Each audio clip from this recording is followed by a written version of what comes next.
ફ્રીઝમાં આ 4 વસ્તુ ભૂલથી પણ ન રાખવી. યદિ તમે એ વસ્તુને ફ્રીઝમાં રાખો છો, એને ખાવાથી તમને ફાયદાના બદલે થશે ભારે નુકસાન. હું Kalpana Rathod, acupressure acupuncture therapist, diploma in alternative medicine.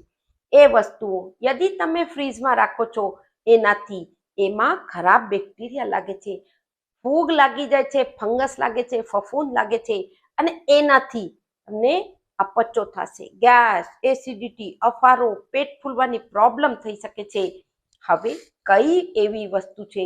Number 1 વસ્તુ, ઘણી બહેનો આળસની કારણ લોટ જે બાંધે છે રોટલીનો વધુ બાંધી લે છે, 2 ટાણાનો લોટ બાંધીને રાખી દે છે. ઇવન જલ્દબાજીમાં જે હોય છે એ તો બીજા દિવસમાં પણ લોટ બાંધીને ફ્રીજમાં મૂકી દે છે.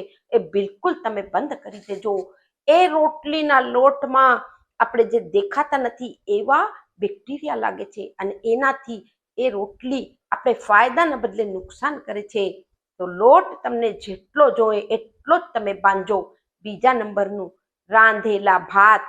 યદિ તમે રાંધેલા ભાત ફ્રીજમાં રાખો છો અને બીજે દિવસ એને યુઝ કરો છો, યા 4-6 કલાક પછી પણ એને યુઝ કરો છો, એ તમને નુકસાન કરશે.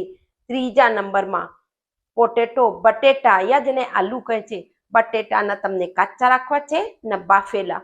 અમુક લોકો એવા હોય છે બટેટાને બાફી ફ્રીજમાં મૂકી દે છે, એને ઉપયોગ કરતા રહે છે 2-3 દિવસ માટે. એને તમે બિલકુલ બંધ કરી દેજો. ચોથા નંબરમાં, ડુંગળીને ન કાચી ન સધારેલી, એને પણ તમને ફ્રીજમાં નથી રાખવું. એમાં પણ ખરાબ એવા બેક્ટેરિયા હોય છે. ફળમાં તમને તરબૂચ નથી રાખવું, એવા કુંડો નથી રાખવો, પપીતો નથી રાખવો. આ ફળમાં પણ તમને એવા જીવાત લાગે છે જે દેખાતા નથી, પણ તમને ગેસ, એસિડિટી, અપચો, એ બધી પ્રોબ્લેમ થઈ શકે છે. વધુથી વધુ લોકોને શેર કરો. સ્વસ્થ રહો, મસ્ત રહો, ખુશ રહો. નમસ્કાર.